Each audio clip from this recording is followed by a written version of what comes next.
சென்னையில properties தேடுறீங்கன்னா findbhk.com போங்க. Matching ப்ராப்பர்ட்டிஸ AI உங்களுக்கு சஜஸ்ட் பண்ணும். அரசு பள்ளிகளில் படித்து சமுதாயத்தில் சிறந்து விளங்கும் முன்னாள் மாணவர்களை பள்ளிகளின் தூதுவர்களாக நியமிக்க கல்வித்துறை உத்தரவு பிறப்பித்திருக்கிறது. மேலும் விவரங்களை எமது செய்தியாளர் சங்கரன் வழங்கிட கேட்கலாம். சங்கரன், இந்த உத்தரவு தொடர்பான முழு விவரங்களை பதிவு பண்ணுங்க. வணக்கம்.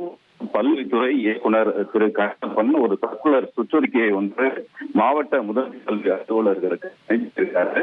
அதுல பல்வேறு தகவலை அவர் சொல்லியிருக்காரு. என்னன்னா, அரசு பள்ளிகள்ல படித்து சமுதாயத்துல சிறந்து விளங்கக்கூடிய முன்னாள் மாணவர்களை அடையாளம் கண்டு அவர்களை அரசு பள்ளிகள் மேம்பாட்டுக்காக பயன்படுத்திக்கணும் அப்படின்னு அந்த சுற்றறிக்கையில சொல்லியிருக்காரு. அதன் அடிப்படையில கிட்டத்தட்ட ஒரு 8000 அரசு பள்ளிகள்ல படித்த முன்னாள் மாணவர்கள் 26,221 பேர் ஏற்கனவே செலக்ட் பண்ணியிருக்கோம் அப்படின்னு சொல்லியிருக்கக்கூடிய இயக்குனர், இவர்கள் அனைவருமே அரசு பள்ளிகளுடைய தூதுவர்களாக செயல்படுவார்கள். அடுத்த 2 ஆண்டுகளுக்கு இவர்கள் செயல்படுவார்கள் அப்படின்னு சொல்லியிருக்காரு.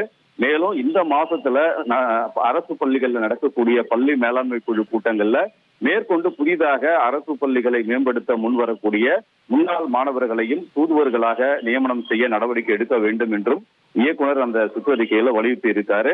அதே நேரத்துல இந்த குற்ற வழக்குகள் பதிவாகி இருந்தால் அவர்களை இந்த பணிகளை நியமனம் செய்யக்கூடாது அப்படின்னு சொல்லியிருக்காரு.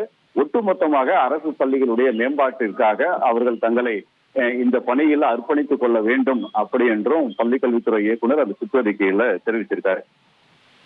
விவரங்களுக்கு நன்றி சங்கரன். அரசு பள்ளிகளில் படித்து சமுதாயத்தில் சிறந்து விளங்கும் முன்னாள் மாணவர்களை பள்ளிகளின் தூதுவர்களாக நியமிக்க கல்வித்துறை உத்தரவிட்டிருக்கிறது. அது தொடர்பான முக்கிய செய்தியை நாம் பார்த்தோம். சென்னையில ப்ராப்பர்ட்டிஸ் தேடுறீங்கன்னா findbhk.com போங்க. மேட்சிங் ப்ராப்பர்ட்டிஸ AI உங்களுக்கு சஜஸ்ட் பண்ணும்.